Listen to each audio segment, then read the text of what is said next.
Shavua Tov, todos en esos días de aflicción, de luto, sobre Jerusalén y sobre la gloria de Am Israel. Hay muchas palabras sobre nuestra época, hoy en día, que por fin, después de 2000 años, regresamos a vivir en Eretz Israel. Si estamos capaces de tomar las lecciones del pasado y no repetir las mismas errores. Y en el contexto actual en Eretz Israel, que no podemos evitar, especialmente pasando algunas semanas acá,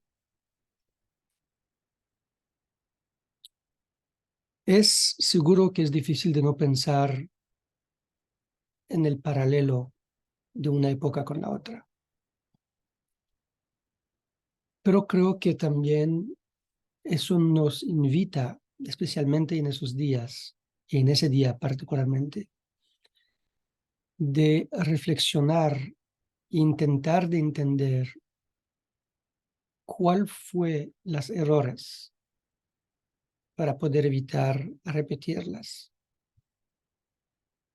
y cuál fue la destrucción sobre la cual estamos llorando hasta hoy en día.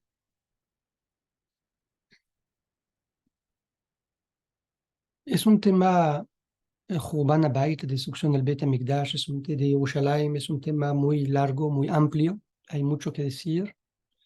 Entonces, obviamente no vamos a decir todo ahorita, pero intentar de tocar algunos puntos. Primeramente, ¿qué es la caída de Yerushalayim? ¿Y qué es la destrucción del Beit HaMikdash?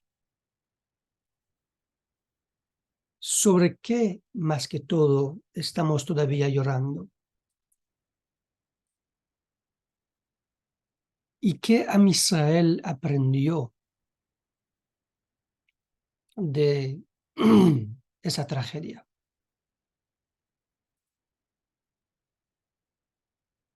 Hay una Gemara que dice algo que requiere un poquito de explicación.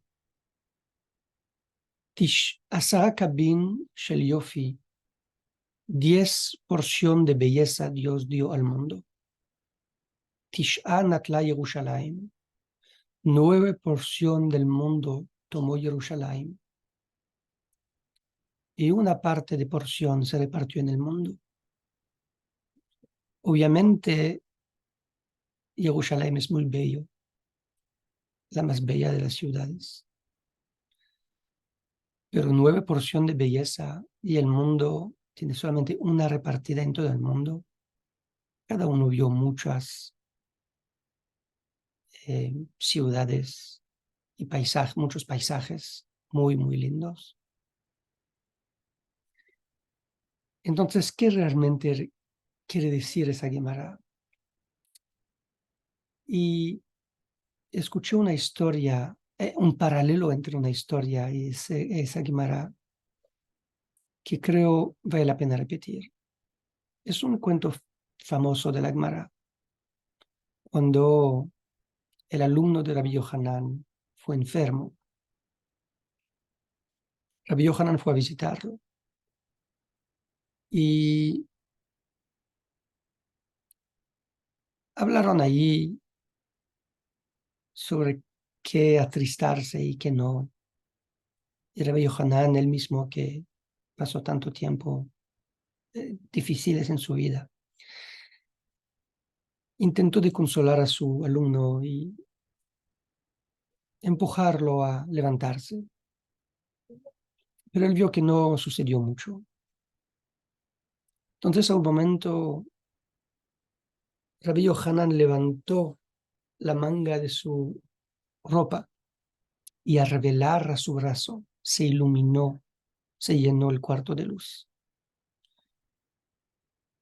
Y obviamente su alumno vio esa luz, vio esa energía, pero al final se puso a llorar aún más fuerte. Y le dijo, ¿por qué estás llorando? Le dijo, por la belleza tuya, que va a terminar en ceniza, en polvo de la tierra. Y obviamente los jajamim no lloran por una bella estética, no de tal forma, no en el contexto de una conversación tan profunda. El Maharsha dice en ese momento que la belleza sobre la cual el alumno lloraba era la belleza espiritual de su maestro Rabbi Yohanan, esa pureza, esa santidad, esa sinceridad, esa humildad. Y el cuento sigue que Rabbi Yohanan, el maestro, empezó a llorar con su alumno sobre la pérdida de su propia belleza. ¿Es realmente sobre su propia pérdida?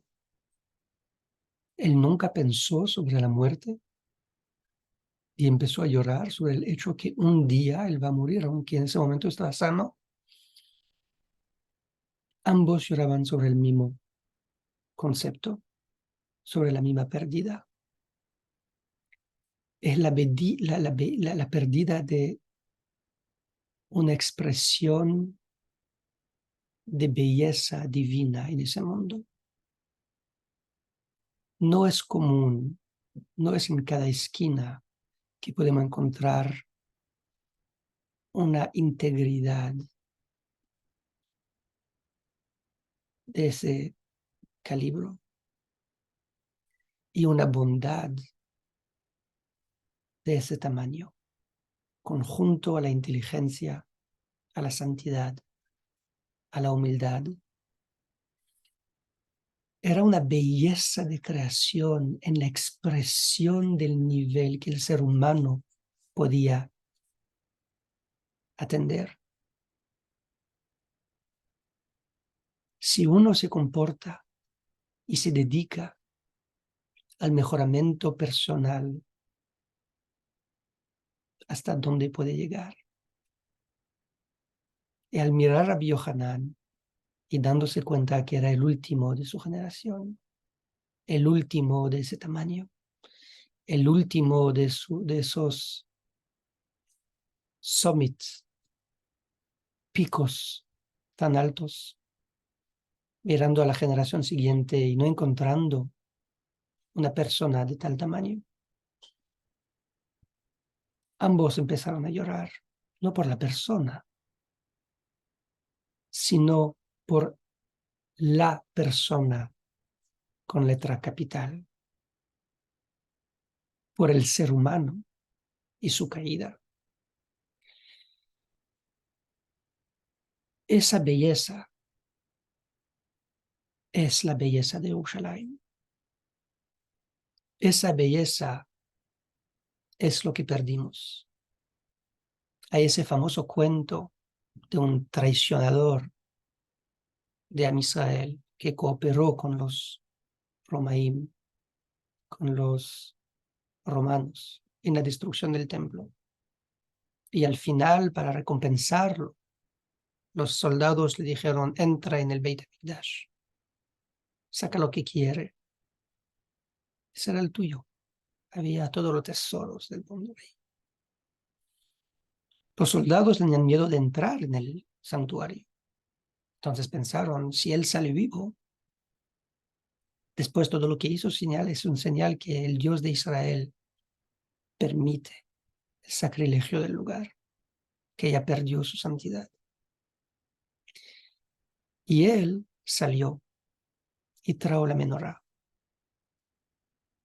Era uno de los utensilios del templo más rico del mundo. La Gemara describe cuánto oro fue usado, condensado, para hacer lo más puro posible. Con cada 1000 cúbicos de oro hicieron un cúbico que sea lo más puro posible. Y él trajo la menorá. Los soldados le dijeron, mira, esa menorá no puede ser en tu casa. Eso pertenece a un palacio de rey. Va, entra, toma otra cosa. Y él dijo, es suficiente que enoje el Dios de Israel una vez. Insistieron porque querían entrar y él no quiso entrar de nuevo. Y al final lo mataron. Lo pusieron en una mesa y lo cortaron pedazo por pedazo. Y él siguió a decir, es suficiente que enoje mi Dios una vez. Y obviamente ese cuento, una vez enojó a Dios, con todas las traiciones, toda la gente que murieron por él. Un comentario de ese cuento dice el siguiente: a tocar a la menorá, a tocar a ese objeto de santidad, se dio cuenta de la bajeza en la cual él se cayó. Y ahí todo se fue claro. Dijo, hasta aquí, y en esa parte de mi vida, nunca jamás más. Jerusalén era una expresión de nobleza que permitía a cada ser humano que se acercaba de ese lugar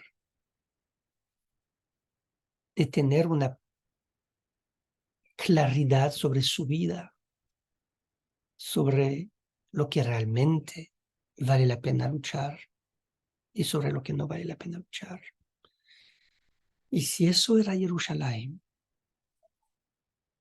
si eso era el impacto de Jerusalén sobre Israel y cualquier ser humano, ¿cómo puede ser que los ciudadanos de Jerusalén cayeron tan bajo sin darse cuenta? Y creo que eso es un mensaje de Tisha B'Av. ¿Qué pasó en Jerusalén?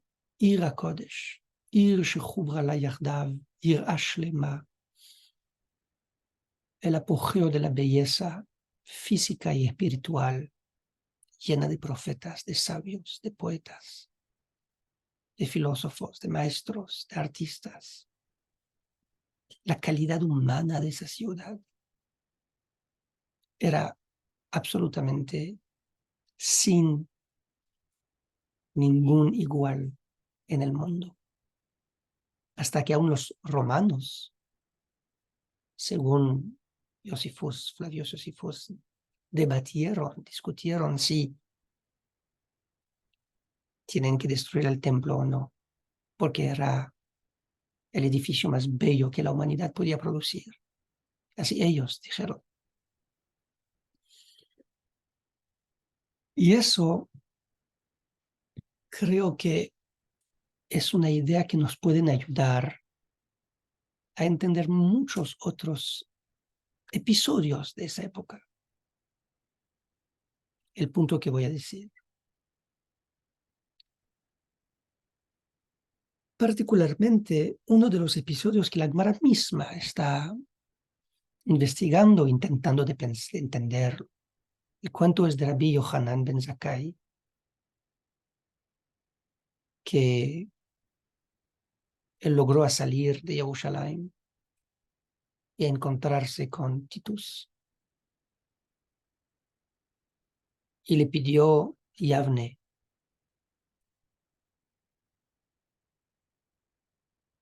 Y sus sabios. Se encontró con Aspasianos, el papá de Titus. Titus estaba ahí también.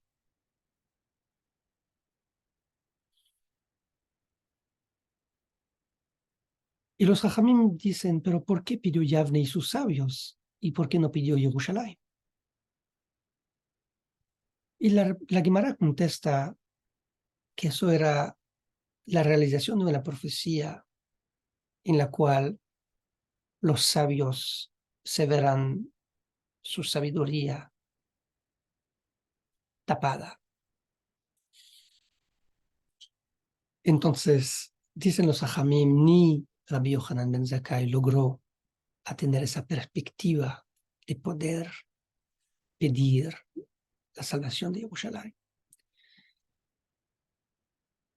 Pero creo que podemos pensar en un otro punto de ese cuento. Porque Rabbi Yohanan ben Zakkai, desde el principio de la rebelión hasta mucho después de la destrucción,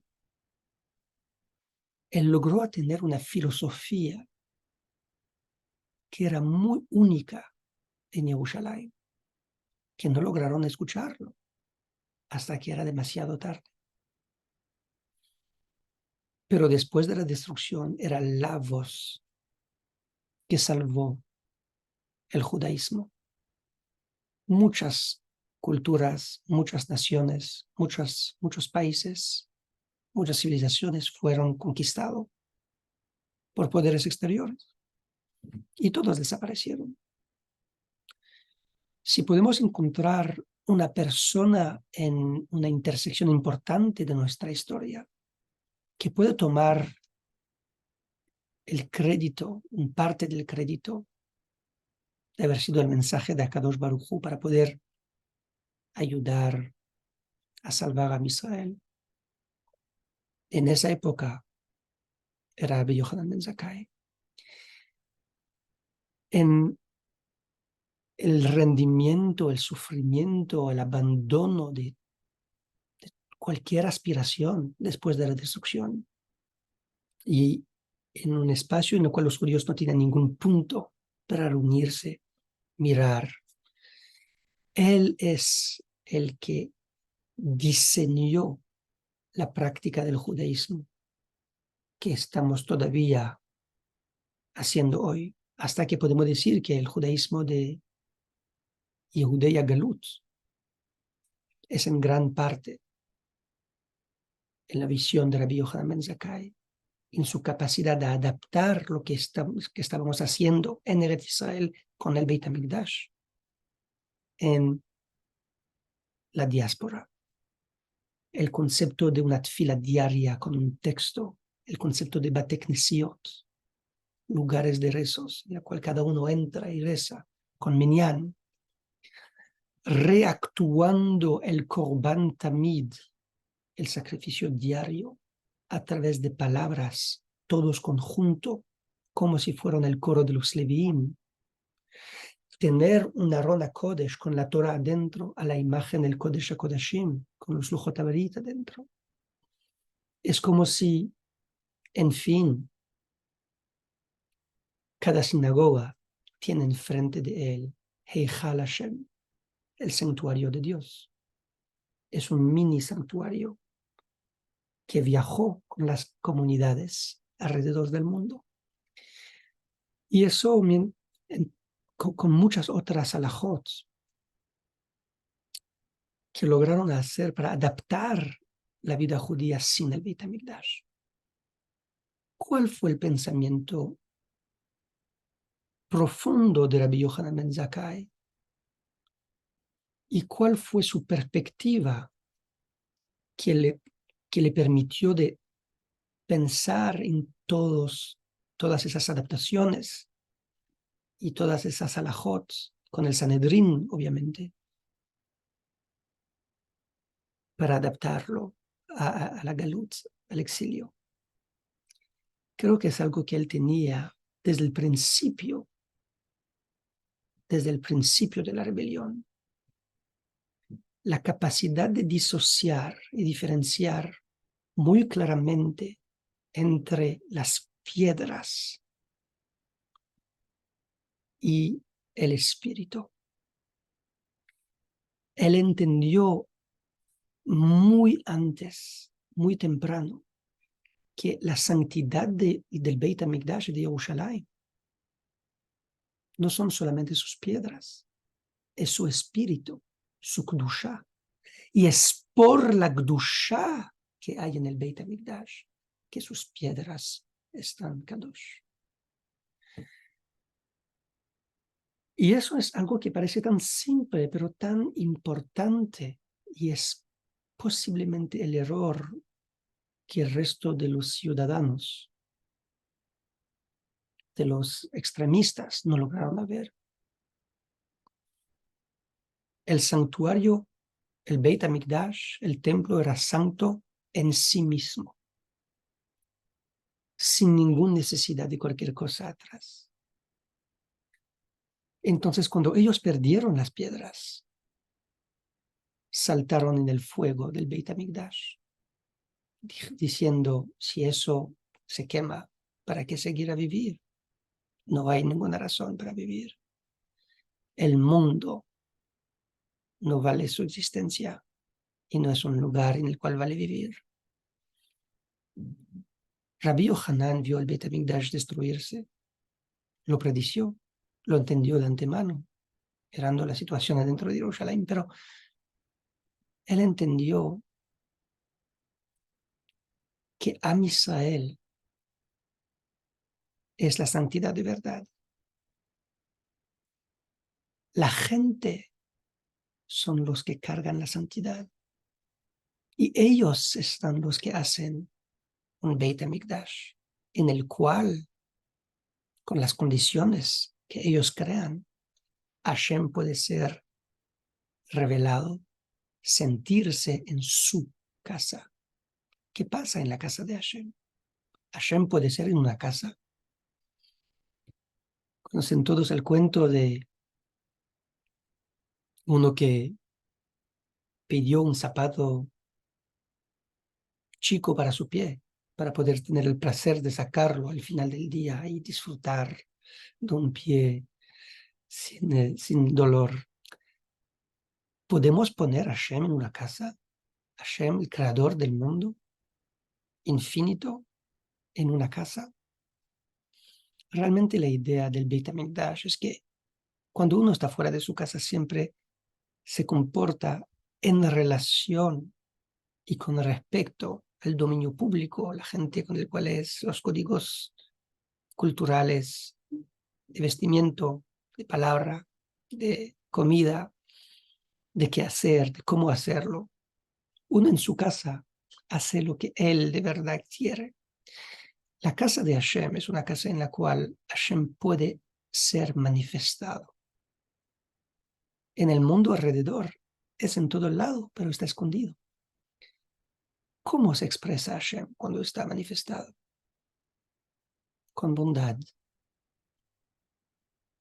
con empatía, con justicia, con verdad, con humildad, con pureza, con santidad. Y cuando los Jajamim interpretaron el versículo que pide a Israel de emular a Kadosh Baruj Hu, obviamente preguntan, pero Hashem es santo, no podemos emularlo. Dicen, sí, es verdad, pero podemos emular sus manifestaciones. De la misma manera que Él es bondadoso, podemos ser nosotros bondadosos. Entonces el espacio del Beit HaMikdash era ¿qué? Un espacio en el cual la expresión de Akadosh Baruj Hu podía ser clara, en el cual uno que entra en ese espacio se comporta, se siente mucho más humilde. Y entonces no aguanta sus posesiones de manera tan obsesiva, lo deja a los demás. Su humildad le permite de ver el otro, su necesidad, sus ideas, sus opiniones. Eso es la expresión de Hashem. Ein kli lebraja el shalom. El único recipiente de la braja real es la paz, la integración y la armonía de todos los componentes. Y sobre eso fue nombre la ciudad de Jerusalén. Ir Shleima, Ir a Shleima. un temor de Hashem completo, un respeto de Dios completo. ¿Del Dios de quién? Del Dios único que se encuentra en cada uno y una. Cuando todo Am Israel subía a Jerusalén, ¿cómo puede ser que esa ciudad tan chica al final no generó peleas en la Aliyah la Regel, en las fiestas? Hasta que la Mishnah nos dicen que nunca ninguno se quejó de falta de espacio en Jerusalén. ¿Por qué? Porque cuando uno ve la necesidad del otro, lo escucha, lo entiende, lo siente, siente un poquito menos las suyas. Y si imaginamos una ciudad entera así, una nación entera así, la belleza de Jerusalén no es sus piedras, es en su espíritu, en sus gente, en la expresión de Kedushá que hay en esa ciudad. Cualquier Keilah, cualquier familia en la cual hay un respeto y un amor profundo, es eso la belleza de Jerusalén, la belleza del Beit HaMikdash. Entonces, la pérdida y la caída de Jerusalén en las manos de los romanos, obsesionado por una belleza solamente estética, con una crueldad que el mundo no vio mucho tiempo ni antes ni después. Eso es realmente el lamento. El Galut HaShekhinah, el exilio de Hashem, es que en el mundo ahorita su expresión es mucho más difícil de encontrar. A veces vemos algunos tzadikim y la Torah nos dice, los tzadikim son comparados al Beit HaMikdash. ¿Por qué? ¿Cómo? ¿El Beit HaMikdash? Porque cuando nos acercamos de los tzadikim, los miramos, los observamos, solamente ser cerca de ellos, eso nos inspira a mejorarnos, nos inspira una humildad, nos inspira una sinceridad. Bajamos un poquito la guardia y las obsesiones de las cosas físicas y materiales, de las peleas futiles sin ningún sentido. En la caída de Jerusalén cayó el ser humano. Con la caída de Jerusalén cayó el mundo en una época de oscuridad, en una época en la cual muchas nubes negras vinieron en el mundo.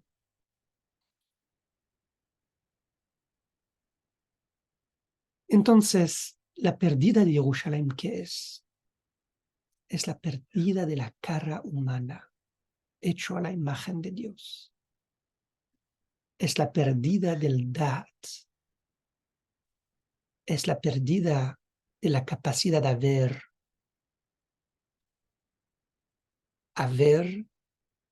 lo que el ojo físico no puede ver. ¿Qué es? El ojo físico ve al prójimo. Él puede ver su bienestar. Él puede ver su tragedia. Pero hay un otro ojo, el ojo del alma, que puede sentir, ver, hasta identificarse y provocar acción sobre lo que hay con el otro, de alegrarse en su alegría y afligirse en su tragedia y de tomar acción, de alegrarlo en su alegría y de ayudarlo en su aflicción. La capacidad de ver la imagen de Dios en la cara del otro. Eso es el Da'at. Y es esa capacidad que perdimos con la caída de Jerusalén. Qué pérdida, qué tragedia. Aleitzim valavenim shfochamatcha. Dijeron los Jajamim que había una bondad de Dios que mandó su enojo sobre piedras y maderas, el templo de Jerusalén, la destrucción de la tierra. Y entre comillas, insinuando que salvó a los sobrevivientes de Jerusalén. Eso es más que solamente una palabra. Eso es realmente la esencia de la destrucción del templo. Los judíos estaban obsesionados por las piedras y la madera. Y Hashem nos recordó de verdad matarse uno por el otro, por piedras y maderas.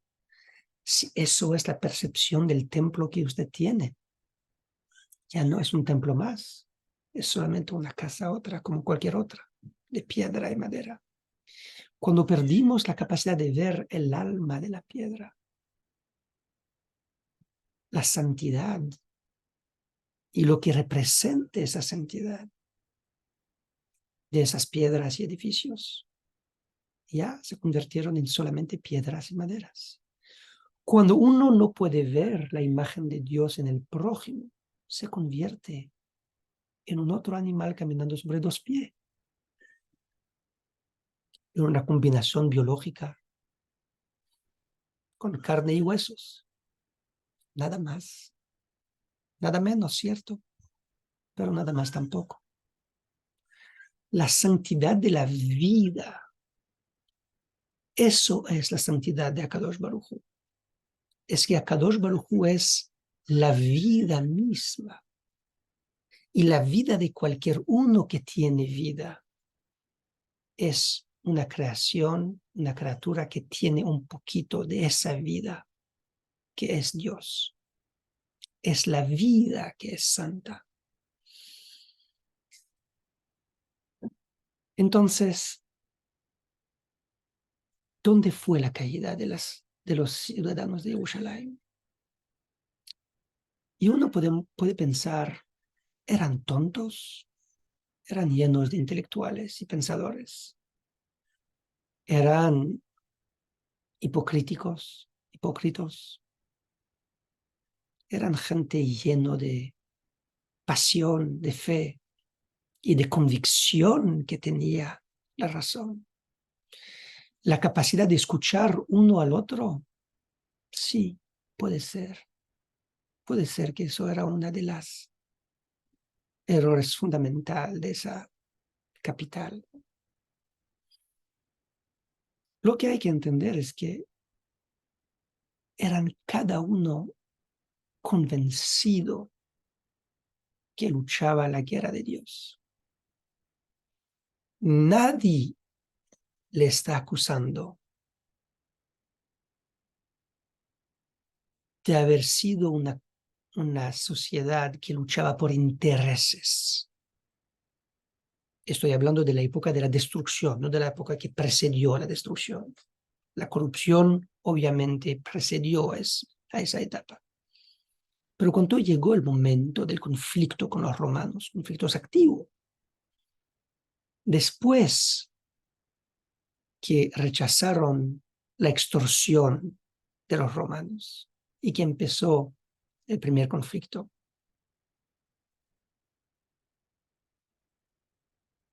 los judíos, todos, los jajamim, los sikrim, los extremistas, todos luchaban con fervor y convicción que estaban haciendo la voluntad de Dios, que ellos estaban acá dispuestos a entregar su vida para salvar a Israel y el Beit HaMikdash. eran personas muy sinceros. No podemos acusarlos de no seguir su convicción. Entonces, creo que hoy en día, mirando a Israel, con grupos que se están acusando uno con el otro de destruir Israel, es muy fácil de pretender que son gente sin ninguna sinceridad. Son todos sinceros.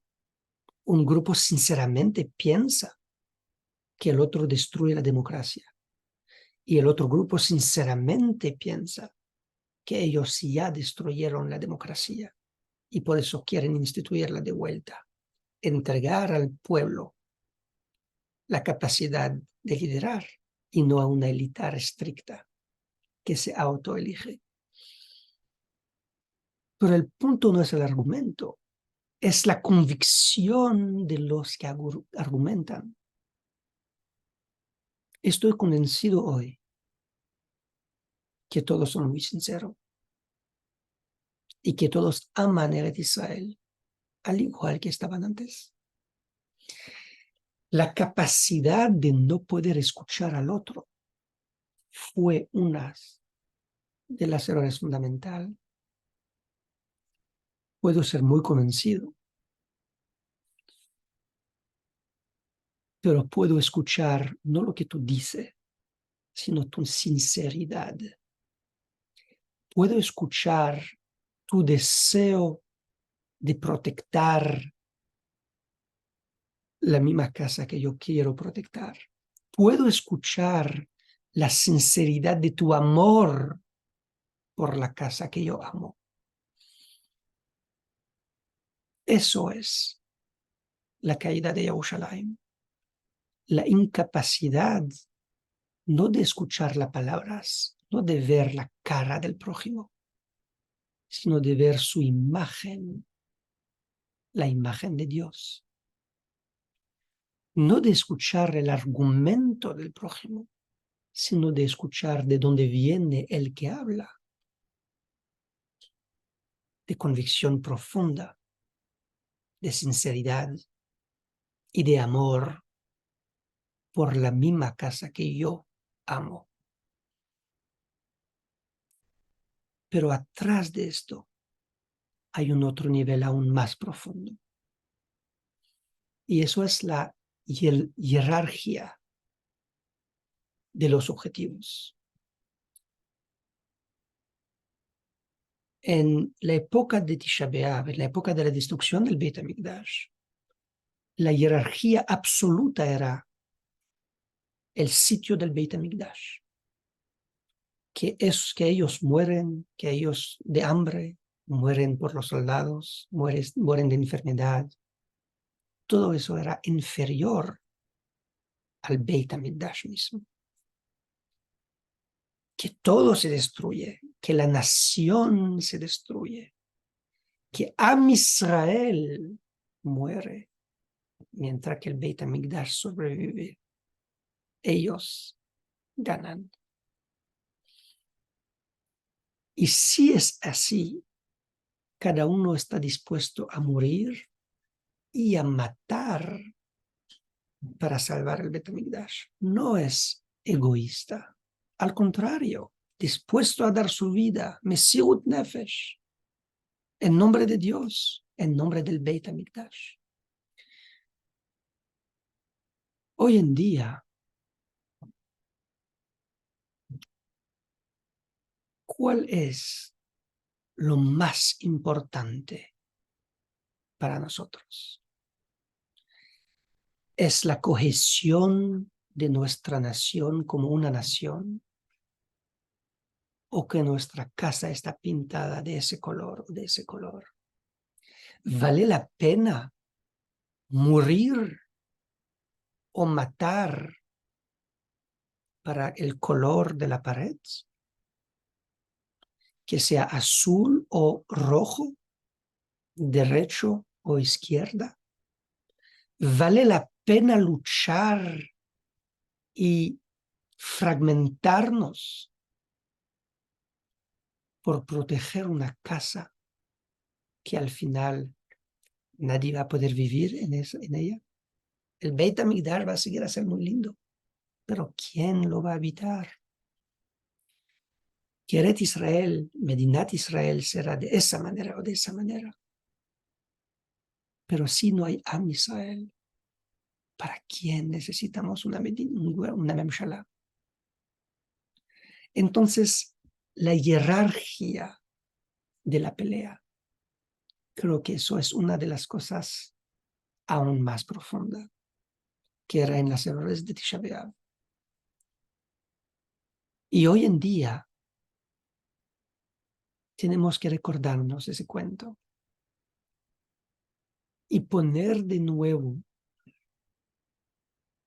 a Israel en el centro de todo. Am Israel es la única cosa sobre la cual vale la pena luchar de verdad. Hay esa famosa frase, Tov lamut ba'ad artzeinu, es bueno de morir por nuestra tierra. De verdad. Pero ¿qué es nuestra tierra? ¿Son piedras? ¿Maderas?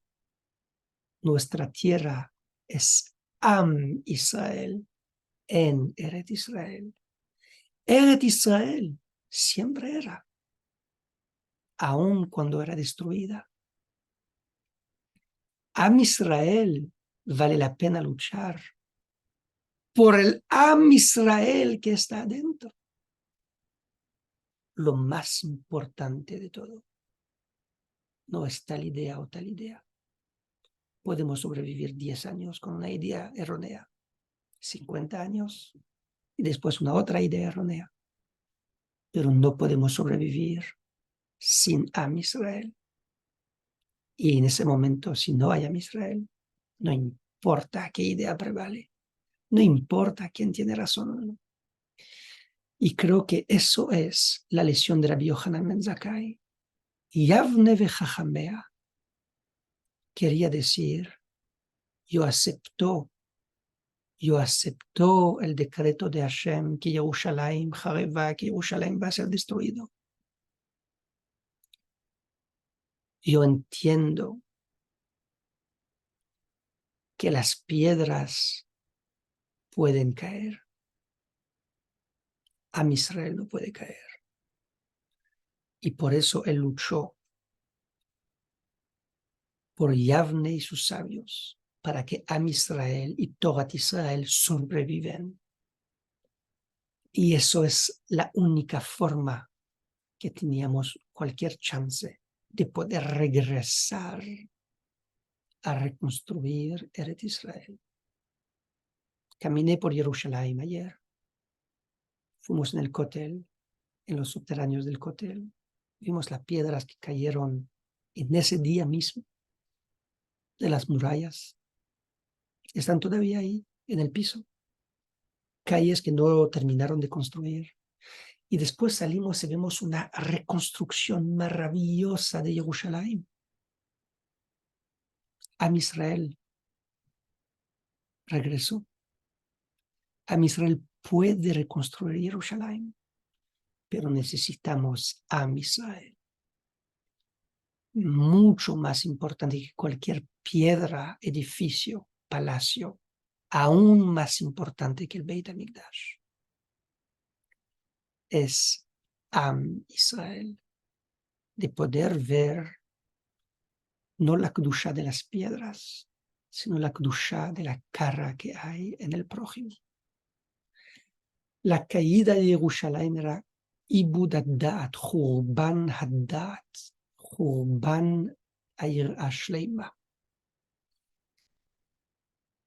La destrucción de nuestra capacidad a poner el prójimo, su vida, encima de todo. Cuando el prójimo está tan importante, ya no puedo despreciar tanto sus ideas. Puedo ser en total desacuerdo con sus opiniones, y todavía entender de dónde Él viene. Y sobre eso, construir un puente, sobre su sentimiento, que Él tiene el mismo amor, y la misma pasión y la misma convicción que yo sobre la misma casa. Queremos proteger, embellecer y dedicarnos sobre la misma casa. שנזכה לראות בבניינה. Hoy es el día de rezar, que Akadosh Baruj Hu nos permite de reconstruir Jerusalén, empezando con nuestro Jerusalén propio, de nuestra capacidad a escuchar no lo que uno dice, sino el por qué uno dice lo que él dice. Hay, para concluir, una palabra de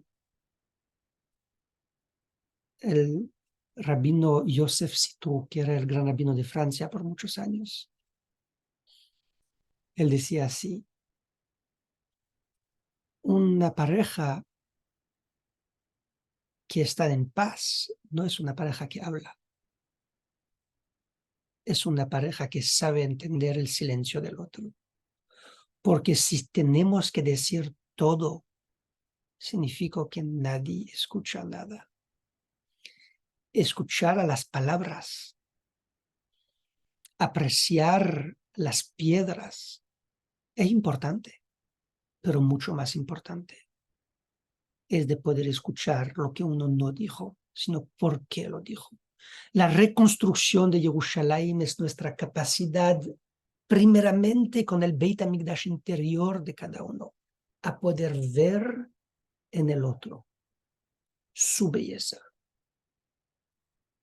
Podemos decir, pero él no va a ver la mía, entonces él me va a comer crudo. Cuando uno se siente escuchado y entendido, él empieza también a entender y escuchar. La reconstrucción de Jerusalén no se hace con las piedras, se hace con las almas, con las personas, con Am Israel Achim. Eso es la reconstrucción real de Jerusalén. יהי רצון שיבנה בית המקדש במהרה בימינו, ותן חלקנו בתורתך במהרה בימינו, que esos días se convierten en día de fiesta y de alegría.